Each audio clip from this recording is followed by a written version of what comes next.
be good. All right. 3, 2, 1. Hello, everybody. Welcome back to another episode of the Nine Hole Podcast with David and Ian. David, what's going on, brother? Had another Friday. I'm always That's saying right, that. baby. Every time you ask me that, I say it's Friday, but it is. Dude, it is Friday. We've got some big news in the sports world. We might as well just get into it. There's a splash being made in the golf world. So today is the second day. What is it of the PGA Championship? Championship, yeah. It's the second day of the Championship at Valhalla, and somebody got struck and killed early in the morning in a bus lane. That's Got horrible. squished. It's unfortunate. Rest in peace. And then all hell had, I guess, broken loose at the time. Bunch of traffic outside, dude. It's wet, so traffic conditions aren't going to be ideal. So after somebody had gotten killed, it's unfortunate. Rest in peace. Again, squished, if you will. There's a bunch of traffic, a whole bunch of rain delays, all this stuff. And Scotty Scheffler, the number one golfer in the world, is doing what he is told, as the reports say from his side of the representation. He moves along traffic. The police try to stop him. All hell kind of breaks loose a little bit. There's a whole bunch of different, I guess, ideas of the story that ensue thereafter, and kind of who's at fault. Got hit with a felony, resisting arrest. Dude, what do you got on it? Supposedly, he's under right now. He's like 2 under today already. Yeah. I mean, I think this is going to light a fire in his ass, and he's probably going to win the thing. But more and more reports are coming out that he wasn't doing anything wrong, and like players were using this lane, and they have designated PGA vehicles that are like Mercedes-Benz SUVs, and they have like stamps on them, and so he just was going about his way, and he did think that the police officers were security, and he kind of like drove by and was like, "Hey, what's up?" And then I don't know. I mean, you gotta put yourself in the police officer's shoes too. Tensions are high. A civilian was just hit by a shuttle. Yeah. Unfortunately, passed away. The cops are probably like, "What the hell is going on?" And then they see a guy driving past in a lane that he's supposed to be in, but tensions are high. He plays hero, jumps on Scotty Scheffler's car, and Scotty Scheffler drives him like 10 yards apparently. Dude, 10 to 20, something like that. So this Yeah. guy is holding on like it's a movie. A cop is holding on to his car like it's a movie. Yeah, so there's like, it's weird. Like Scotty Scheffler, number one golf in the world, but he seems super down to earth. Just had a baby. They just welcome. Congratulations to him and his wife. But I don't know if there's like a tinge of like pompous or arrogance in there, where he's just like, "Hey, I'm Scotty Scheffler. I got to get to Gotta the go." course." Yeah. When this cop was like, "Hey, dude, like I need to. You can't Halt. just go around me. Like someone was just killed over here." So really weird story. I think it was just an unfortunate misunderstanding. And now, like I've read some report, the PGA is trying to pull out of Valhalla and never go back to Louisville, and Oof. they deal with all this stuff anyways. And yeah, I mean, two sides to it. Feel bad for both of them, but the police officer's probably just trying to do his job, but a little bit too gung ho. I guess. I get it, dude. It's wild to think that Scotty Scheffler is the number one golfer like in the game, and he's 27 years old, dealing with shit like this, and then rolls out on the first hole and gets a birdie. Right? Is that what I was hearing? Right? Yeah, he doesn't. There's nothing that can phase that guy on the golf course. He's. I mean, I just saw him hit a 6-iron from 186 yards, and it hit the pin. This was like 10 minutes ago. He's about Just to just today. Yeah, he's about to tap it in for, and obviously there's cameras all over him, and he doesn't care. He's won like $20 million this year in golf. Dude, so this guy is getting hit with felonies pre-game, right? Pre-launch, he's getting hit with felonies, dude. He's getting arrested. He's getting sentenced to jail.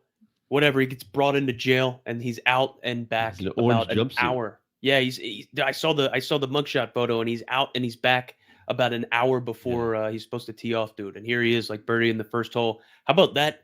Like fucking mental capacity and being in control of your Locked emotions in. and not letting it phase you, bro. What do you got on that? I mean, he's at a different level, and that's why I think he's able to win every weekend, because he doesn't get flustered about anything. I got to go golfing yesterday, and it's weird, like the perspective, like, you hit an errant tee shot and it's in the woods, and I'm like, wait, I still got a good line. Oh, 8-iron in from here. You can make a good second shot. I think that's what I love about golf. Or like, I'll par a hole, and my buddy's like in the trees, duffs a chip, comes over here, and he's like, I parred two, and I'm like, You did. Nah. So like if you fall apart, sure, yeah, it's not easy. But I saw something there, that mugshot.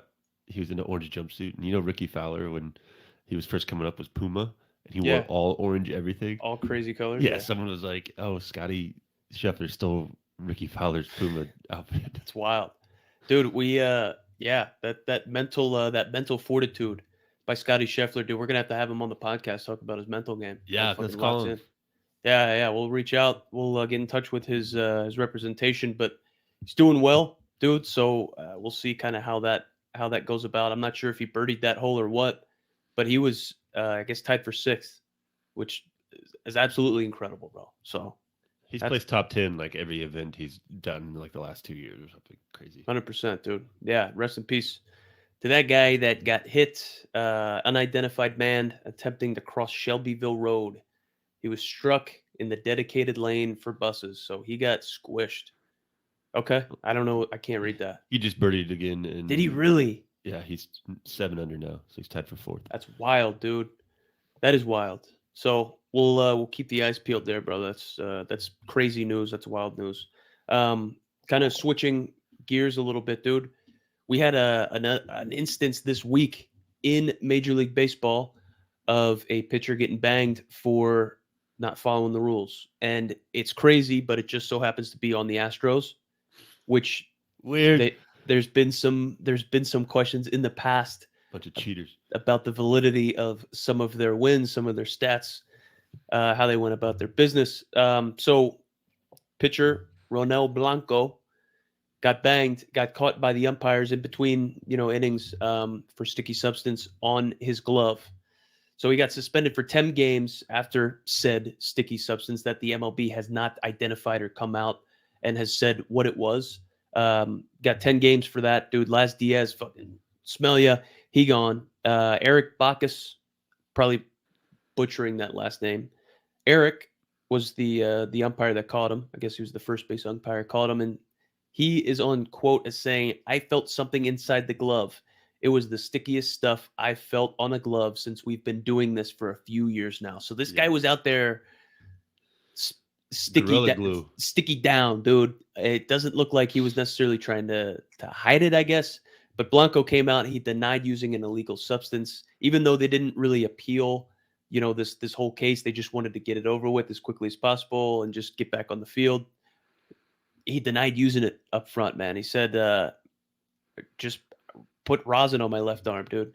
Through an interpreter. Maybe because of the sweat, it got into the glove, and that's maybe what they found." So he's pleading his case a little bit, which is wild, brother. What do you got on this? Being an ex-pitcher and having to deal with, sticky stuff or no sticky stuff. I think it's wild how nonchalant. Like if you watch a video of the umpires like looking at his glove and stuff, Blanco is just like this. Like he's like, I don't care. Like there's no like sense of urgency or like it didn't look like there was fear on him. Like, oh Didn't shit, I look just like got caught. Yeah. But I don't know. This is probably going to be uh, a bad take on this, but like I'm kind of for pitchers using some type of substance because those balls are slick. They're Yeah. throwing 100 miles an hour. I think it does help like sliders and curveballs and stuff, but I mean, when I was playing, I can't get in trouble for this now, I don't think, but I used sticky shit all the time. We all did. Which, yeah, dude, I think it's Yeah. pretty common knowledge. Everybody did. It's not like Yeah. anybody's pointing I mean, fingers saying you're a fucking cheater.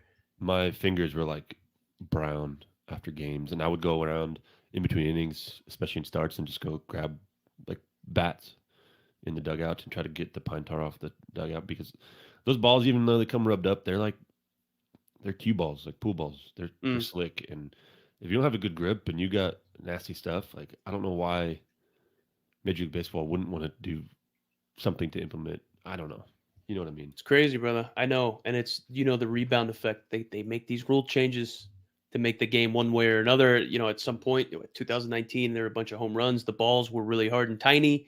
Whatever it was, they went a lot farther. And then, it kind of got evened out a little bit with the I got pitchers my and the ass sticky kicked stuff. in 2019. Yeah, dude. It was Tough 2019 year. was a good year to be a hitter. Honestly, bro. It really Yeah. was. It's crazy. And then, the sticky stuff policing started after pitchers, I guess, started dominating a little bit. Like it's crazy. You know, you see the seesaw effect.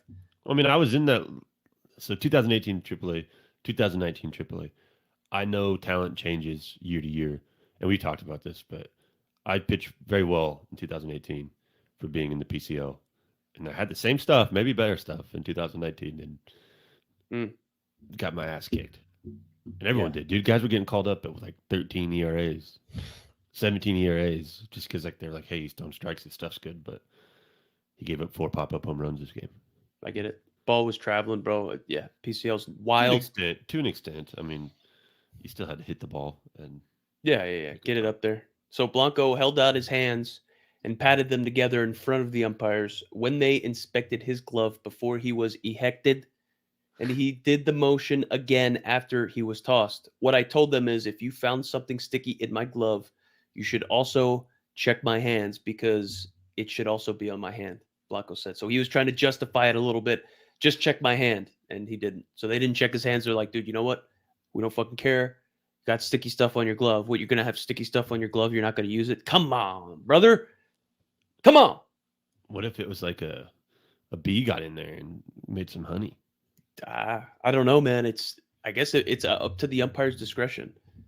So if Yeah, there's that sticky kind of stuff in sucks. that glove, he gone. So they did not get into what the substance was. Blanco, who threw a no-hitter this year in his season debut, allowed 4 hits and struck out one in 3 scoreless innings on Tuesday when he got fucking ejected. So he's had a 2.09 ERA all season. Like I said, he's had a no-hitter this season. Does this question the validity of anything he's done up until this point? I know, dude, Yes. Yes. everybody has used sticky stuff, and like it's been the way of the game. This questions it this year. Obviously, it's got a question mark on all this shit he's got on him. I mean, look at Barry Bonds. He's the all-time. I mean, one of the best hitters ever, and he's not in the Hall of Fame. I mean, Yeah, it's steroids and stuff, but like, there's going to be. They might look at his no hitter and say, "I don't know if we can give him a no hitter. It might not be in the record books. Who that'd knows?" be wild, bro. Yeah, which I think would be bullshit. I mean, innocent Yeah, until proven guilty, right? He got caught one time, but that's not to say he was using it before. Maybe he felt pressure to go do it again and tried to get a little sticky stuff on his glove. I don't know. do we feel bad for No, him? Do we feel bad for the Astros? no. Nah. I think the Astros are super talented, and you look at the last 10 years, like who's been a better team than them? Like really, they're doing some sketchy stuff, but like at that level, man, and the bonuses you get for World Series wins and going to the playoffs, like I am not advocating cheating in any way, but I do respect in a way or to a degree the willingness to do whatever it takes to win. Yeah, you would the willingness to sacrifice, I guess, integrity Yeah, for the victory. I do see that. I do see not the shame in that. I respect that a little bit. I do yeah, respect it a little bit. You're willing to tarnish your whole reputation for a fucking win, you know? yeah. I mean, I can't. If someone came to me right now and said, "Hey, we got this new sticky stuff that's going to get you to the big leagues, and you're going to make $20 million," I'm going to be like, "Is it Lube illegal?" And me they're like, up. "Yeah, Yeah, lube me yeah. up. Put it on my fingers, man. I'll go through it right now." Let's do it. I get Not that. good advice for kids, I but feel that. Nah, I feel that, bro. I think when you're talking about it, when you put it like that, dude, it makes a lot more sense. So you sent something over that I could not read just because of the yeah, New York Times thing. So what is this? I saw that Wilson Contreras broke his fucking forearm getting hit on a what was it? A JD Martinez deep swing, right? yeah, He gets deep in the zone, dude, and there's been a whole bunch of catchers interference this year's whole bunch of catchers interference this year. What do you got on it? What was this article about, brother? And what can we take away from it? Well, I mean, I think the pitch stealing strike framing thing has gotten out of hand. Nowadays, catchers they give you a target, and they start with it really low, and they're trying to come up on everything, go get everything. And I think that's what happened with this swing here was like they wait till the last second, and then they try to like manipulate the strike to like show the umpire that hey, that ball was either down, up, whatever, but I brought it here, and that's where I caught it. Um, but I mean, now you see like even like videos of like 12-year-old kids doing this, and like there's like weighted things on your wrist, and you have to bring your glove up, and there's stats now that say, hey, the catcher stole or got the most calls on strikes that were balls, and some of my favorite catches I threw to didn't do any of that shit. Really? Yeah, Tom Murphy, who's with the Giants now, Mm, awesome dude. He would just squat and catch a ball. Dom it's crazy. Nunez, who that's a story we maybe need to talk about. There's a breakdown video of him calling the umpire a clown in AAA. There was a triple play, and it was really, really confusing. I don't know if we can find that or not, but there's like this guy's big mouth reading and calling Dom Nunez, former teammate of mine, calling the umpire a clown. It's Oh all over wow. YouTube. Yeah, but he would do stuff and like manipulate pitches, and sometimes I was like, just catch a ball. Yeah, I get it. I get it. It's interesting. Interesting to see. But Game's yeah, dude, changing, man. it's wild. And It's then, look, now wild. we're looking at like in-season tournaments. Did you Yeah. see that? Like NBA does that right now, and it's actually like pretty So successful. But I don't know what it means. these NBA tournaments you're saying are different than the regular season. So like with golf, Yeah. you have the live tour, you have these different branches of competition. They're Mhm. thinking about potentially bringing this to Major League Baseball. They're like right now in NBA, like in the middle of the year, they have an in-season tournament where like all these teams go and they have like brackets, and they could be like Lakers versus Nuggets, and then they move on, and you win the in-season tournament, and I don't know even know what you get. I don't know if you get money or what, but they're trying to do something like that where it's like a bracket play where they set up interleague and same league, whatever, and you go down, and maybe it's like you're the same amount of games, but you're playing like that week you're playing for the in-season tournament. Be wild. I don't know.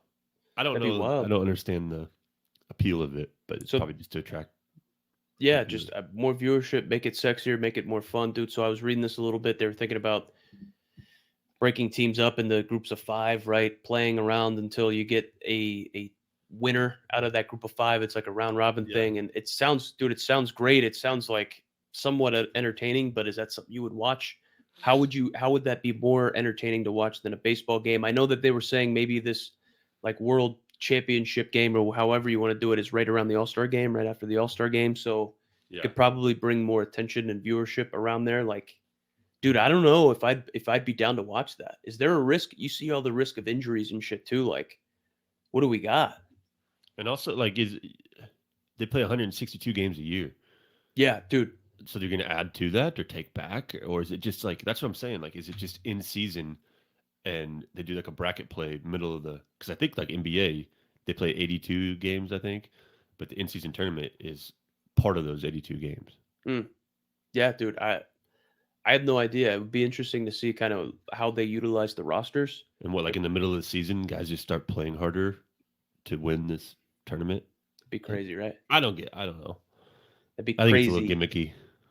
Yeah, I don't know, dude. I don't know how they would be able to make it work. Sounds like it could be something potentially interesting, you know?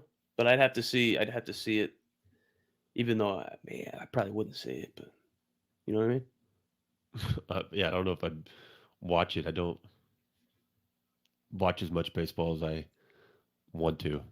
I watch a I lot of feel golf. it. I watch a lot of NFL. A lot of NFL.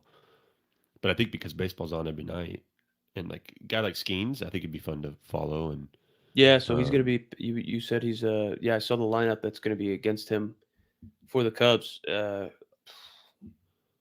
We'll see. We'll do you see what see that who led lineup's able to off? do. In his debut, Mm-mm. Mike Talkman. Remember Oh, Mike he's Talkman? DH. He's leading off DH in today. Yeah. Yeah, so he struck. That was his first strikeout of Oh, really? his career. But Mike Talkman, to this day, I mean, I'd argue he's the best baseball player I've ever had as a teammate. He had a dude. He had a year that year. I remember. Yeah, he was very good. Him and Foyt, but Taki Yeah. just sacrificed his body. Respect. So we got somebody who's hot. We got two players that are hot. We'll end with the play of the week from Cattell Yeah, I got that Marte. ready. Okay, dude. Shit. Maybe let's hit on that right now then, if you got it ready. Okay. So the Reds and the D-backs are both sub 500 right now. They're not doing extremely hot. But they're not doing terrible. Ketel Marte's hot this year. Mike Ford at the plate, bro. Ketel Marte's over at second base now. He's having another fantastic year. 289 batting average. Fucking 9 home runs. So when was this guy ever a home run dude? He's playing out of his mind. I 24 saw him RBIs. last summer, and he's built. It's huge. It's fucking huge. I don't know what's going on there. I played with Mike Ford in 2018, dude. Was he with the Yankees? Yankees to the Mariners, and then I forget where he went. But yeah, let's check this out, dude. Supposedly he's got a pretty cool shimmy. Yeah, Shimmy I don't know how I feel about this, but you'll see it again. You can't really see. You watch. That's an insane play, bro. He knows it. Oh. You'll see a better angle soon. Look at this guy running. 90. Yeah, he's not a runner. He's a banger though. Ooh. Okay. Hey, dude, when you're feeling it, you're feeling it. When you're feeling it, you're feeling it. That fucking play was insane though. Yeah. I watched a video the other day. I've been watching YouTube to go to bed, and they'll give you suggestions and stuff. And this is gonna sound bad. Okay, hear me out. Uh-oh. There was a YouTube compilation of laziest plays throughout MLB history.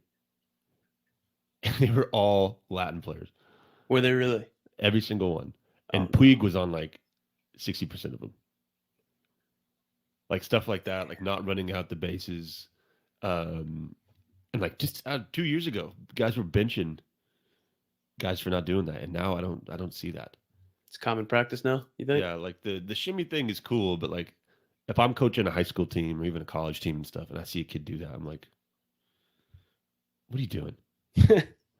For sure. But when I played with Ketel in Everett, he caught a line drive at shortstop and run on first base.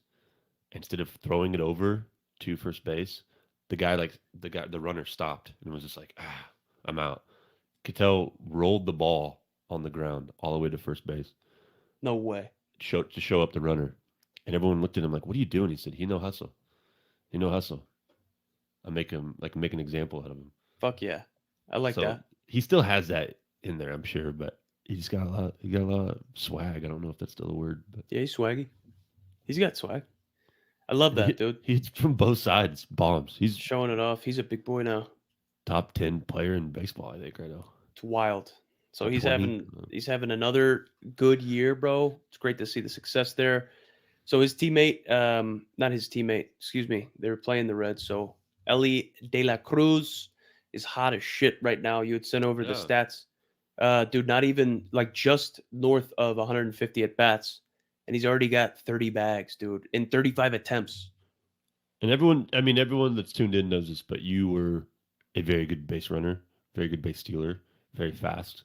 What do you have on today's modern era in Major League Baseball, a guy having 30 stolen bases at this time frame in the season? Dude, if it's May 17th and a dude has 30 bags in a regular season, that's a lot. Even in a regular season, 30 bags is a lot. Now the rules dictate it a little bit more, makes it a little bit more accessible, the stolen base, and a little bit, I don't want to say easier, I'd just say accessible. The stolen base is a lot more accessible now with what they have in rules and just how many times pickovers. Yeah. Exactly. Makes it a little bit more favorable for the base runner to steal a bag. Regardless of those rules or not, 30 bags. Look, Ellie's 22 years old. Obviously, he's still young, dude. He's still young. You can put the wear and tear on the body that young, and he's playing a premium position. He's playing, and he's doing a damn good job at it, and he's diving around 30 for 35 at this point. 30 stolen bases and 35 attempts at this point of the season. Excuse me, is wild. It's wild. And then playing a premium position on top of that and having, 277, 9 home runs, just over 158 beats. I mean, it's absolutely insane. He's 6'5", 200. Yeah, switch hitting shortstop, and he's pulling shit out like this, bro. It's insane. It does 100 miles an hour across the diamond. It's scary, bro. It's scary. Was he on pace for 75 bags, 90 bags? Dude, yeah. I'd have to do the math, but that is a lot of wear and tear over the course of a season, for sure. But right now, that is a lot, especially at the success rate, 30 for 35. That's fucking solid. Yeah. Shohei Ohtani, he's showing out as well. We knew that he was Shohei Ohtani, but we know this. I wasn't sure what was going to happen at the Dodgers. I wasn't sure the Dodgers were going to have such a great year, especially Yamamoto. You know that. But Hmm. Shohei Ohtani he's banging, dude. Especially with all the shit that was going on with the interpreter, bro. He's hitting 360, 12 home runs, 11 stolen bases in 11 attempts, and leads all Major League Baseball players in OPS with 1.099, 1,090. I don't even know how to say that, but 1.099 he leads. It's wild. His average is 360 for the year. Yeah. What? So I think he's just under 200 at bats. Holy cow. Yeah, brother. And I don't think he started out extremely hot either. So he's been hot as of late, man. So it's been crazy to see, and he's living up to the potential of everything. So I mean, he signed 700 plus, 700 beans, dude. 700 I million. mean, I love it. I think it's great for baseball. I want him to be successful. The weird betting scandal thing with his interpreter taints some of this stuff a little bit, but like he's the best baseball player maybe ever, and we're Mm, watching it. We're watching it live. for sure, brother. For sure. It's crazy to see. Um, but man, that's what was going on this week in sports. Appreciate you, David, for being here, brother. Appreciate you throwing this stuff together. That's all we got. That's all we got today. This edition of Guys, the Nine Skeens Hole. is about to throw his first pitch in like 20 minutes. I love that, dude. I I'm love gonna that. try to tune in a little bit. Yeah, I'm trying to see a little bit of that, man. See how he does, Yeah, and I'm telling you, maybe 360. Betts is 343. yeah, it's crazy, brother. It's crazy. Freddie Freeman 292. How can you not succeed doing that? Have Chris that on the Taylor same team. How's he doing? 83.083. It's okay. It's all right. It's okay. That's a tough hole to climb out of. Yeah, 60 at bats though. Only 60 at bats. I don't know. yeah. He can turn around. He can turn it around. Well, appreciate everybody for being here today on the 9-0 podcast. David, appreciate you being here, brother. We will, we'll catch you guys next week. David, thank you, dude. Peace.